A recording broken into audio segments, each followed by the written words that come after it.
This is a video on installing a subwoofer into a 2008 Kia Spectra. For this install I'm using the stock head unit, but to get started with the subwoofer there's three main components. One is the actual speaker. This is a Rockford Fosgate. You're going to need a box or an enclosure which just mounts the sub into it. And you're going to need an electrical amplifier since the stock head unit is not going to be able to put out any type of power to run a speaker this big. So just looking, this is actually an all-in-one unit. Rockford Fosgate paired the sub with a tuned box and an amplifier that's already properly paired. Now the hardest thing with pretty much any install is not actually so much connecting all the wires up, but it's going to be running the cables through the car. Now the positive battery, I just have a ring terminal on the end of this cable. There's a 30 amp fuse and it goes underneath this plastic trim in the battery, and it actually goes into the fender right here. It's hard to see, but there is a wire loom right there. And so it basically just comes out in the fender right here, and I just ran it along. I had to remove the wheel well liner and this little mud flap here.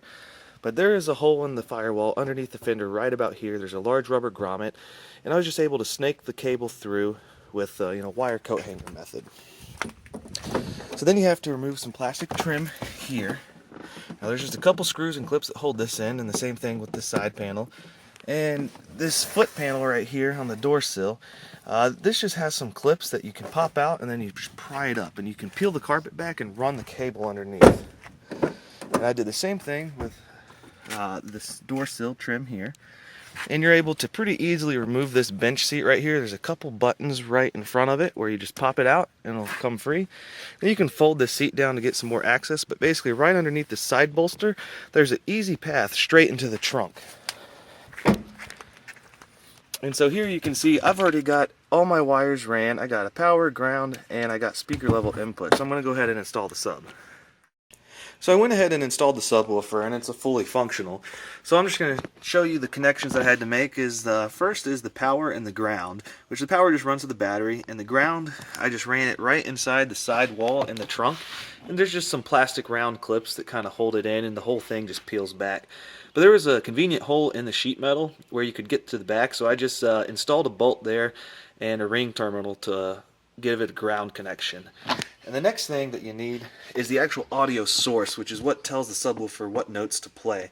And so there's 4 wires that plug into a little harness on this particular amp, and that is for speaker level inputs.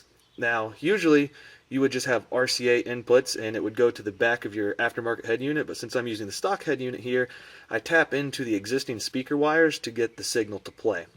So that just runs in through a wire loom back into the sidewall in the trunk, and it runs up to the top and it comes out by the speakers.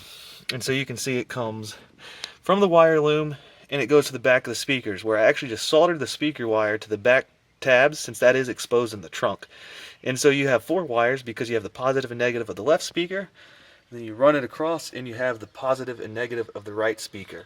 Then the last thing that you need to have an answer for on your amp is the remote turn on. So you don't want your amp and sub turned on if your radio is turned off. And so normally you would run just a 12 volt wire on the blue wire on the back of the aftermarket head unit, but again I have a stock head unit, so there's a couple different options on this amp. And so one, it has a switch where you can say REM or remote, which is that blue wire that I was talking about, but since I don't have that, this also has a setting for a DC offset, where if you're using speaker level inputs like I am, it looks for a voltage differential, and so if the radio is off there's no signal going here, and so it reads it as 0 volts. But once you turn some sort of audio signal on, the amp will automatically detect that and turn on. Now the best feature of having an aftermarket head unit is that you can have a low pass filter built into it, where the head unit will actually prevent the bass notes from going to your door speakers. Now door speakers aren't nearly as good at playing bass notes, which is why you're installing a subwoofer in the first place, so you don't want your subwoofer playing bass notes on top of your crappy door speakers. Now in the 2008 Kia Spectra, you might notice that the front door speakers particularly are really bad. They crackle a lot, they hit on the door panel. If there's any amount of bass, it'll just get lots of distortion. Now since I am using the stock head unit, and I'm doing that because I actually got an aftermarket head unit, and I quickly learned that my wife is not nearly as tech savvy as me. She's a little overwhelmed by the number of buttons. So her one mandate was I had to use the stock stereo, which is why I use the speaker level inputs in the back, and why I don't have a remote turn on wire, but instead using the DC offset function. So anyway, since I don't have a built-in low-pass filter, I have to use what we call bass blockers, which is just a capacitor filter that you wire in line with your door speakers. Now this is 133 microfarad, which I think is a 300 hertz cutoff, so it'll basically drop anything below 300 hertz, and it'll reduce the volume, I think by 12 decibels is what this is. So it's just a wire with a capacitor built in. So next you got to take the door panel off. And door panels are pretty easy, but there's a couple tricks. One thing, all door panels are always going to have two Phillips head screws on either side of wherever the handle is that you shut the door from. And that's evident here on the 2008 Spectra.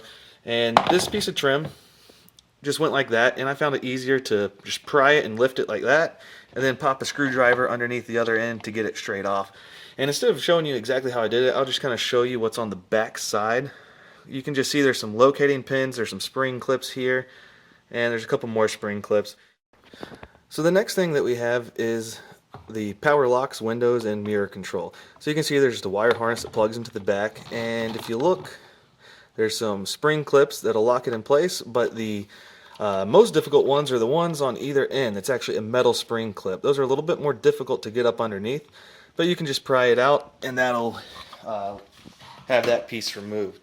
Now, behind the tweeter and behind the actual door lock and the door opening handle, there's actually a plastic cover that goes right there, and you can see there's 4 holes that have little tabs that spring into it. A tiny flat blade screwdriver. This is difficult to remove without leaving some sort of damage or scratch marks on it, but you got to pop it out so you can get to those 2 Phillips screws. So you got 2 Phillips screws there, 2 Phillips screws right here. On the upper left, you have a little cover, and that's just a Phillips screw with a plastic cap on it, and you can just pry that off. And then you got one on the bottom left there. Now the last thing to note is there's also a little clip on the upper right. It's a little bit different in the sense that that's how it looks when it's installed. Now to take it out, you don't really need to pry it, but there's a little button in the middle, and you just push it in. And once you push it in, you'll hear it click, and it falls out pretty easily. So once you have all those Phillips head screws removed and that upper clip in the upper right, you really just get underneath it and you pry it out. It's just got a bunch of Christmas tree clips that hold it in place. So I went ahead and got the driver's side front door panel off, and I went ahead and unplugged the speaker. There's just 3 Phillips head screws that hold it in, and then just one connector that goes in here. Now the base blocker goes in line on the positive wire. Now for the 2008 Kia Spectra, on the front left, the positive wire is the yellow and brown, negative is blue and red. Now when you connect it together, you'll notice with the orientation of the connector that the positive wires, the yellow and brown, actually goes into the blue wire on the speaker. Now you can put this base blocker anywhere in line, so you could tap into that small amount of wire on the speaker side. You could cut some of the tape back and put it in line anywhere on that wire harness that goes back up in the door. You could even remove the stock head unit there, and you could put it in the back.